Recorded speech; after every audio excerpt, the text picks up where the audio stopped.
Again, yeah, my name is Dan Smith. First of all, before we get into resources and all that good stuff, we know how hard it is. Entrepreneurs, who's an entrepreneur in here? Dope.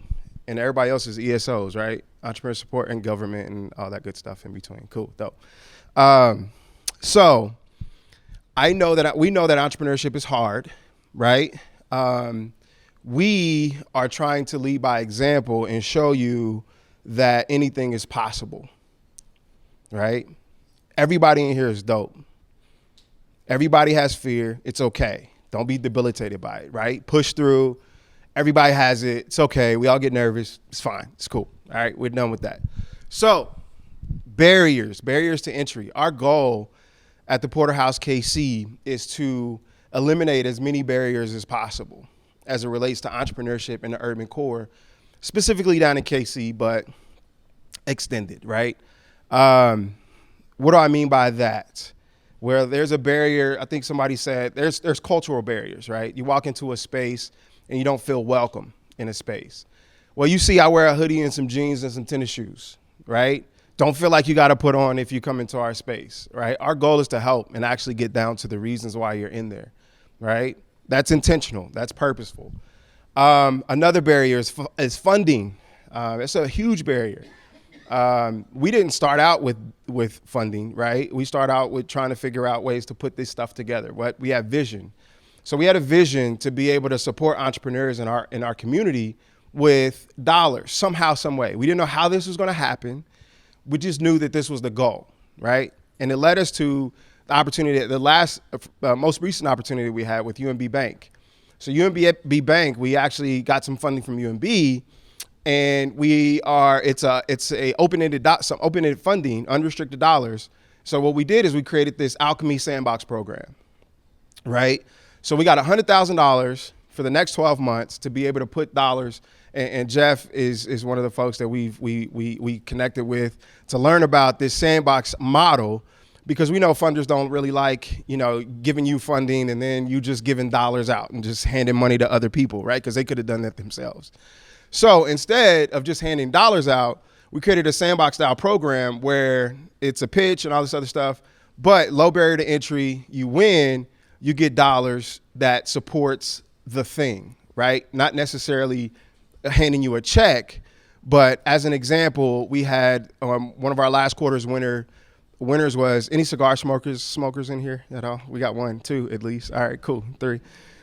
We had a cigar club, if you will. I don't know.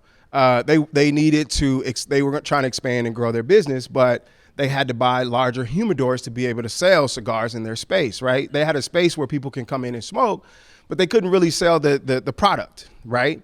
So they pitched, they went through our pitch process and all that good stuff, and they won. And so they were able to purchase 2 big humidors for their space, right? It's a small business in our community, and we're supporting them by doing that. But what we did is we didn't hand them a check to buy those humidors. We actually bought the humidors ourselves, and it's going to be delivered to their space, right?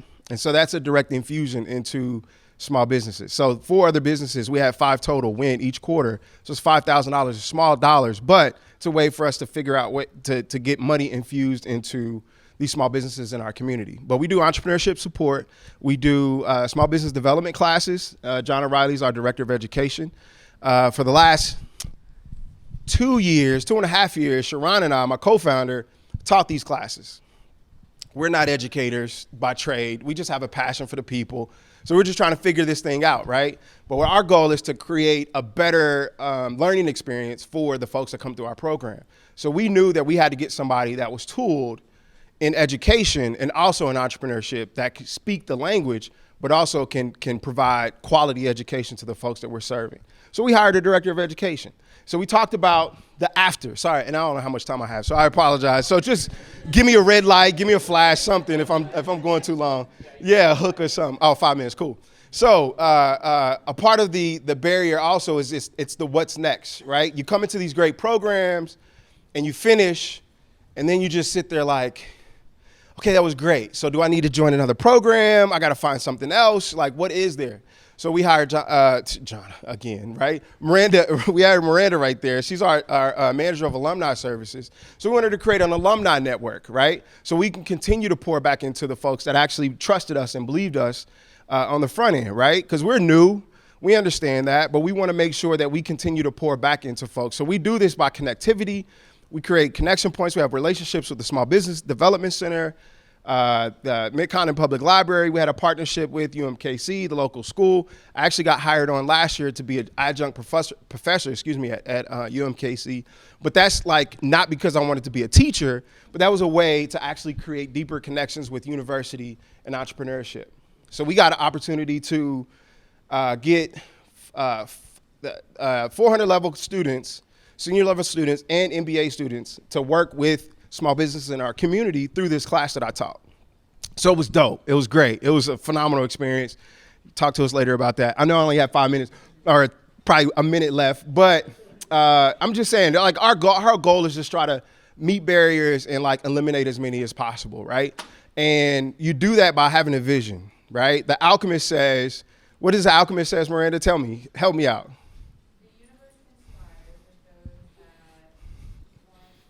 That seek their personal legend, right? What does that mean? The universe conspires for those who seeks their personal legend, right?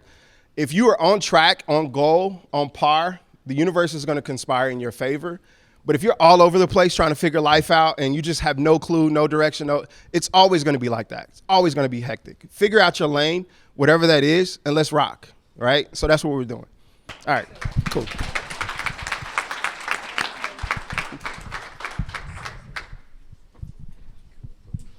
Hi. So my name is Gabe Munoz, and I am with an organization called The Toolbox. We're a small business resource center focused in KCK in Wyandotte County. And so we're a one-stop shop where we help individuals with getting permits and licensing, whether that's getting their employer ID number with the IRS, getting the LLC set up with the state of Kansas, health inspections through the agriculture department, local licensing and permit regulations that are required, applying for sales tax ID, withholding taxes, all these different permits and everything. Once you start getting business started, you get confused and lost. And so we're a one-stop shop where folks can come and get that help directly, as well as we provide classes and training on a regular basis in English and Spanish predominantly, but we also offer them in other languages such as Nepali, Burmese, and Swahili. And so our whole focus is just trying to make entrepreneurship more accessible to everybody. So we were started officially on paper back in this past summer in June of 2021. So, but it was not just a let's get this started up and going type of process. So this process actually started nearly 3 years ago. It started by bringing together a group of cross-sector leaders from across the Kansas City metro area. And so Dan's actually one of our council members that was, that was there when we were first getting started. So the idea was just, how do we help folks who want to get into business? How do we make it more inclusive and more diverse? How do we make sure, what are the gaps that exist in entrepreneurship? And how do we help fill those gaps? So first thing we started doing was just really we identified some of the key neighborhoods where we saw that there was or appeared to be a lack of entrepreneurship mentality and mindset, and what are the problems and barriers folks are running into so we can help spur more entrepreneurship activity in those communities. So the two communities we started doing work in was East Kansas City, Missouri. If you're familiar, it'd be like the Truce to Prospect corridors. And on the Kansas City, Kansas side, it was more central and Minnesota Avenue to downtown Kansas City, the east side of KCK. And so we started just by normally most organizations, when they're looking to do these surveys, they send out an email blast and they send it out to their email list that they're connected with. And that tends to be like the chamber, some of the larger organizations. And so a lot of times we don't hear from a lot of the smaller entrepreneurs. So we started by going door to door, knocking on doors.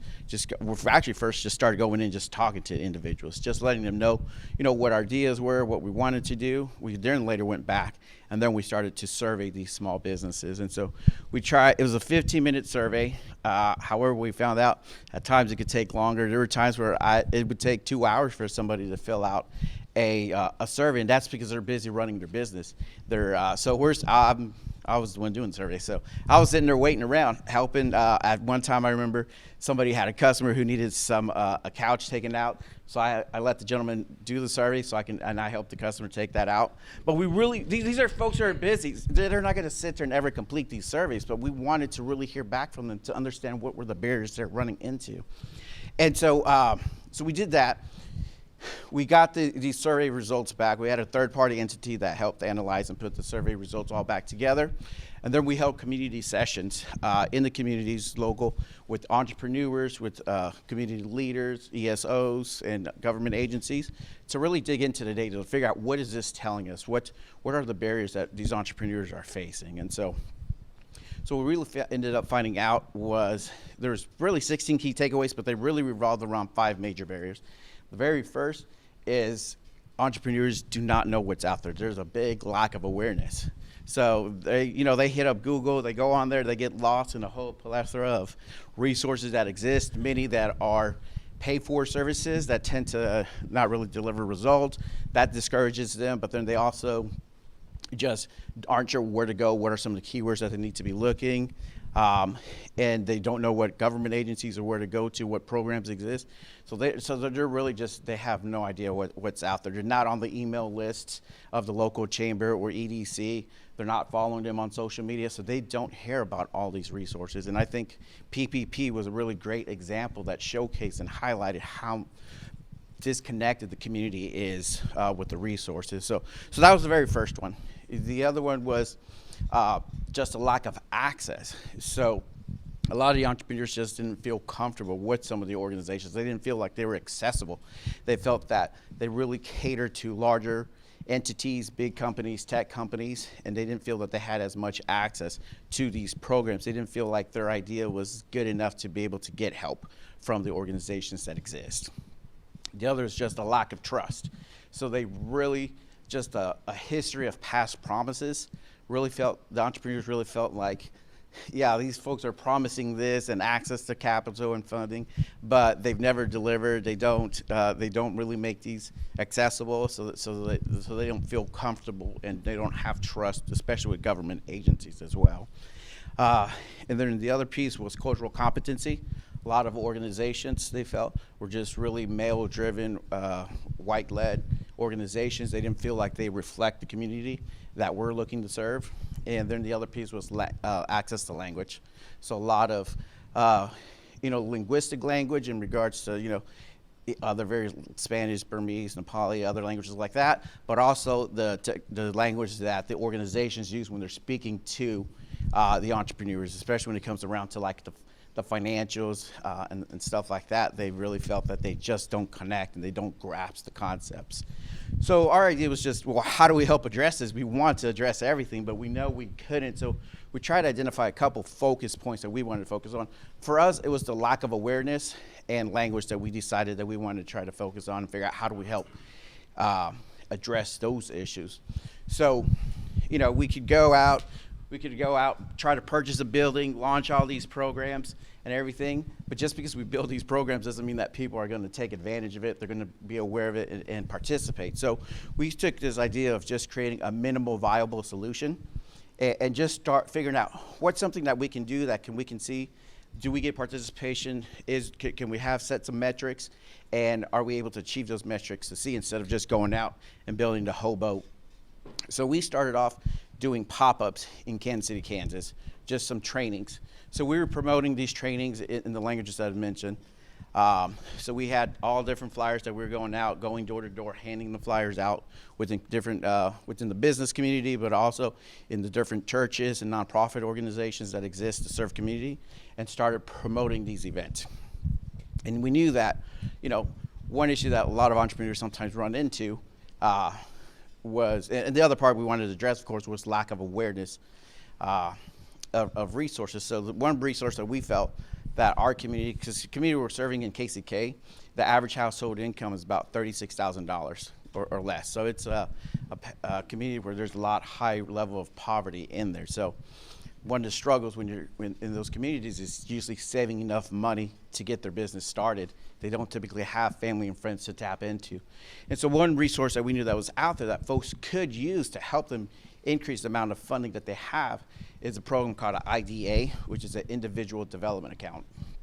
And so we decided that the first pop-up we were going to do was around the IDA and what specifically that program is that's done through the Kansas State Department of Commerce. And so we put that out there.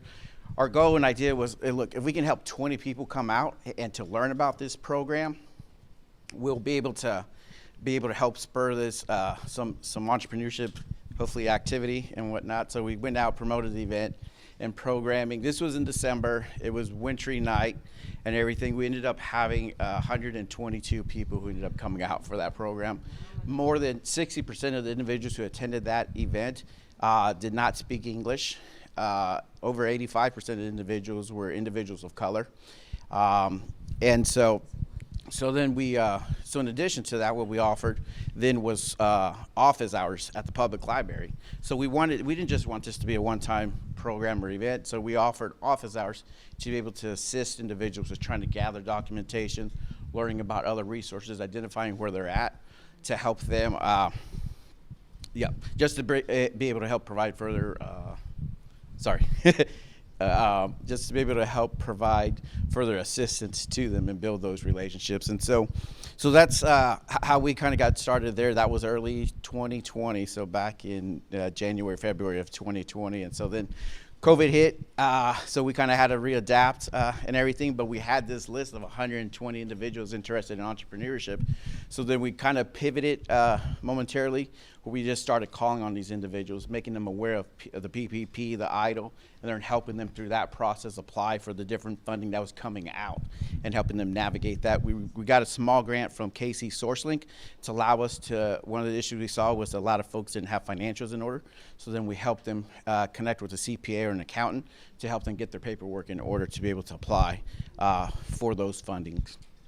And so then, so once we went through all the funding and resources and grants and stuff like that, we regrouped to figure out how do we keep what we were doing initially going.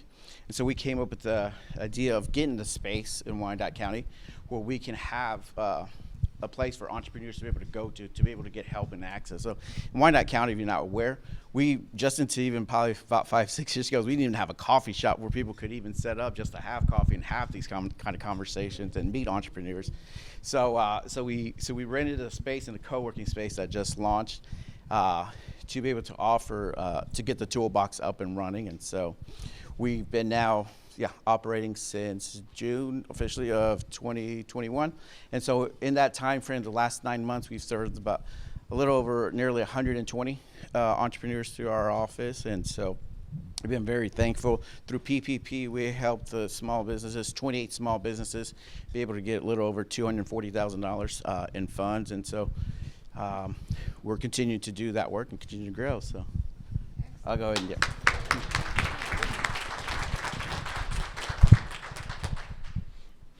Awesome. Hey. Okay, you guys have heard from me, so I will try to be brief. I'm Mary Beth Jarvis with Nextus. We are, I'll give you some wordplay here so you can remember who we are and what we're trying to do. We intend to be, and every day are living our vision of being a nexus, a connection, a strengthening, a point of collision and collaboration for entrepreneurs in Kansas. And we are also then trying to create Kansas's next us, because frankly, Kansas doesn't do enough to be a participant and a leader in the innovation economy that is going to bring us to the consciousness of others in a way that we haven't always been. We say that broadly, we try to get the world to pay attention to Kansas and Kansas to pay attention to the world. And we do that through our work with entrepreneurs. So who are we? What do we serve?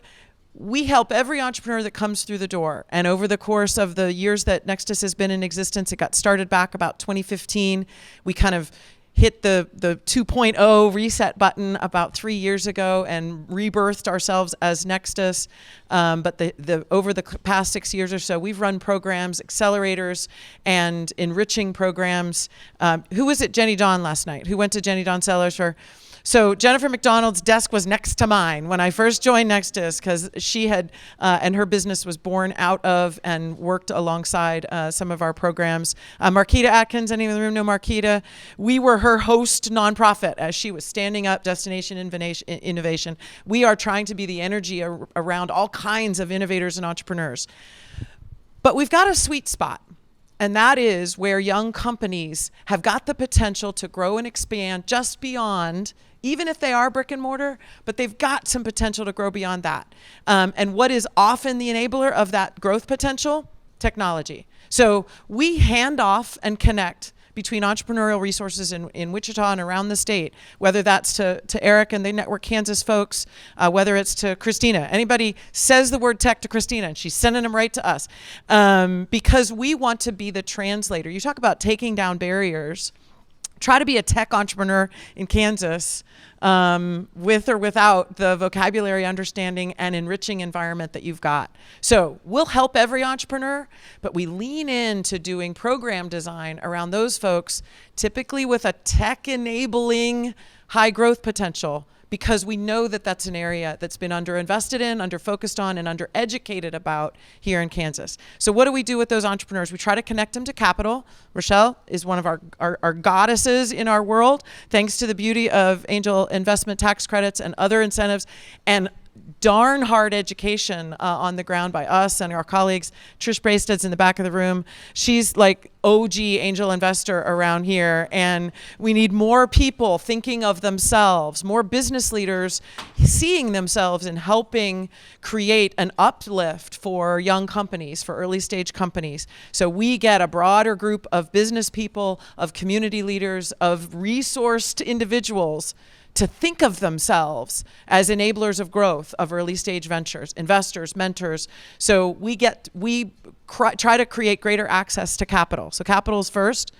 Second thing is customers. That program that I talked about in the big room, where we bring entrepreneurs from all over the world, they're trying to grow in Kansas because they want customers here. Why shouldn't Kansas be the early adopter of technologies and of innovations that are going to make our state better? Why can't we plant a flag? In Wichita, we call ourselves the air capital of the world, right? We make a lot of airplanes. It's a big. Why can't Kansas be the pilot capital of the world? Why can't we test drive and prove out new technologies? Why shouldn't innovations from everywhere thrive here? Because then those young companies grow here, and then our existing community organizations and businesses become innovation leaders. Again, that growth in the innovation economy. And the last thing we provide for entrepreneurs is a supportive community. Help them break down those barriers, the inequity of understanding and access to the resources that it takes to build a company, particularly one that has a tech component to it, that has a scalable element to it. So Amber Dunn's here in the room. She runs a program we just got kickstarted, a cohort of 10 companies that have scraped and bled and gotten their companies off the ground, but man, they're stuck trying to find a customer base, trying to get people to understand, how to help them grow and how to give them a footing, how to get traction. So we actually call it the customer traction cohort. And it's hard work, and it's great work, and it is focused work. We run an engagement series to have young companies collide with established organizations. What is one of the biggest barriers to small companies growing?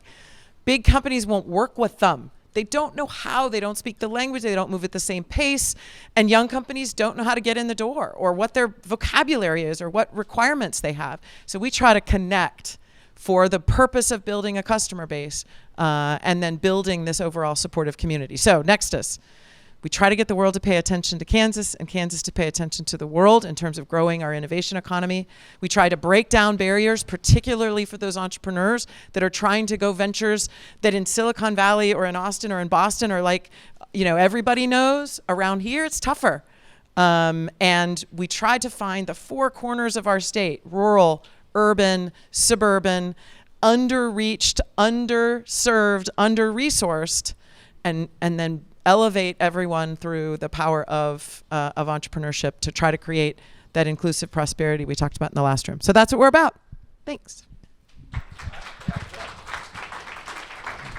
Okay, so we have about 10 minutes now to do a Q&A with our Huddle presenters, okay?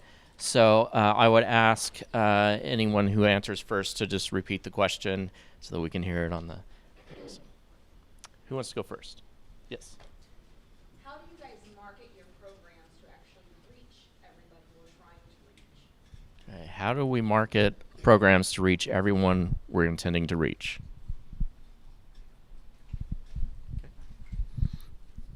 How do we market our programs to help reach the customers? So really, we have used just a grassroots level approach of really going door to door. So those conversations we had when we went door to door, it wasn't just a one time that we went door to door. So, and going door to door does take a lot of time. It's not the funnest thing at times either, especially when you might be interrupting somebody's day, or they might be in the middle and not having a good day, or they're very busy. And so being able to just go in and speak to the businesses, just having conversations, checking in on them, becomes, I think, really important. So that's how we've really been able to focus. On the average, we're getting about 20 new small businesses a month that come into our space. We haven't really had to use any kind of marketing or anything. That's at the capacity that we have right now. That's kept us until we can bring in more staff members. It's kept us busy, and so that's been the most effective way for us. But we work in partners, so our board's very diverse as well. So we have different community organizations that we do these classes and workshops with. So we have, for example, El Centro, which is a social service organization that really serves the Spanish-speaking community in Wyandotte County that we work with. So we've partnered. We do a 5-week cohort-based Spanish program with El Centro, so that's one. We also work with Mission Adelante, which is a Christian-based organization in Wyandotte County that provides citizenship classes as well as ESL classes. And so that's been one. There's the Bethel Community Center, which works a lot within the Nepalese community. And so it's being there in the community, being active, being seen. That's really folks start to find out about us, and that word of referral becomes really important. I mean, the majority of folks that are coming in, it's because somebody else referred them to us. Okay, I'll go quick. First of all, it's guerrilla warfare to market, and I'm going to go ahead and use that as a softball to get you all involved in our warfare. Nextus, nxtus.io, innovation organization. How do you like that? That's our website. If you're a social media person, on Twitter, NXTUSIO, Facebook, LinkedIn is a huge way. So we get the word out about our programs. We try to get as much exposure for what we offer to folks, whether that's a one-time event that they get to go, get an Ask Me Anything with somebody who's unique and amazing that we bring into the region. Or it's for those longer-term programs where you really get to dig in and help grow your business. So we sort of hit however we can, and we need everybody's help to do it. So jump on board. Dope. So just quickly, at the Porterhouse KC on all social. I guess we're more active on Instagram than any other platform.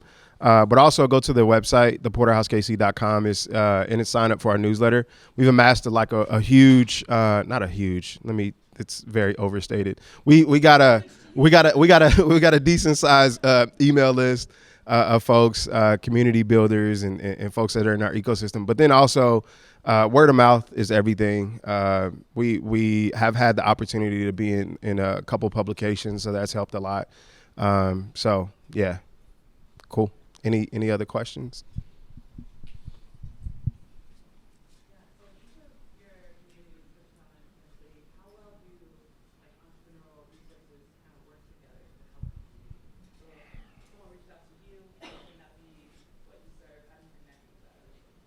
Yeah, so the connectivity between entrepreneur support organizations in our space. We have a direct line to a lot of entrepreneur support groups locally. We intentionally partner. We intentionally participate in others' things just because we want to make sure that we're in tune with what other entrepreneur support groups are doing. But it's not just limited to the ESO groups. It's also just a broader ecosystem that we try to keep in tune with.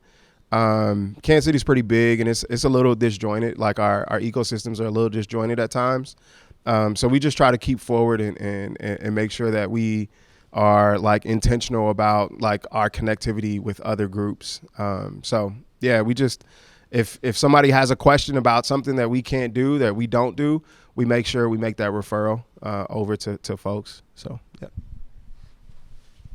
Yeah, for us, yeah, we've always tried to be intentional of working with other organizations, especially when we were in our pilot phase. So we have like the SBDC comes once a month at least and offers office hours at our location, and then they meet with folks at our office throughout the month.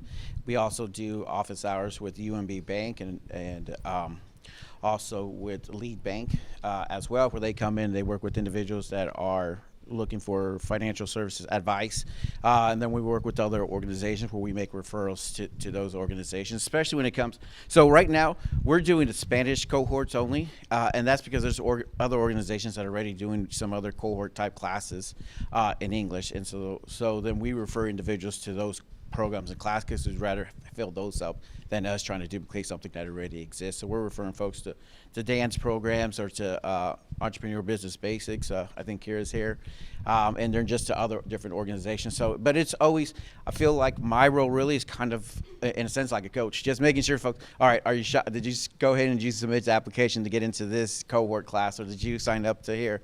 Oh, here's this class going on by SCORE that they're putting on, or here's, and just making sure that folks are aware of those. And sometimes it takes that phone call or that text to, sometimes you send the emails and folks won't see those, and just to ensure that they know that you're personally advising and making sure that it's going to be worth their time. And I think that's what a lot of people get scared of. Is this really going to be worth my time of participating? And when they get that little nudge personally, it helps give them that confidence that yes, I'm going to get value out of that program. Yeah, no, I think the connectivity of entrepreneurship support resources is a great question. I don't know. In Wichita, I'll talk about Wichita for a second. I'd give us a B-, and that's not for lack of trying. It made me cry when one of the tables was like, yeah, and in the room, like, people have the information and they just don't want to give it to you, right? Or you try to get, like, I want to like fix that like this second. So I would say we get a B-, not because anybody is trying to be a barrier or anybody is playing the silo game. It's just, it's complex, right? Like, so it's the idea stage, pure entrepreneurship training. How do I get this started? I can send them to Wichita State and the great programs that the Center for Entrepreneurship runs. We can send them, can we get them over to NetWorked Kansas to talk about early stage loan funds? So the better we are at connecting, that B- will move up. But I can tell you, we're not getting a B- because we're jerks. We're getting it because there are complex and different resources out there. So we try to give a curated experience, that handoff from either program to program or just introduction to introduction. Sometimes we succeed at that, sometimes we don't. Then you add the statewide component and the region-wide component, it gets even harder. But Jeff Shackelford knows my number, right? Like, we'll send folks up to KC for what? So we just try to get, they're the best in the world at helping people get their pitch ready for investors. Send them up there. So we're trying to create bridges. Some days we're great at it. Some days we're not so great at it. But entrepreneurs keep pushing us, and we're cool with that. Time for one more question. I don't really have a question.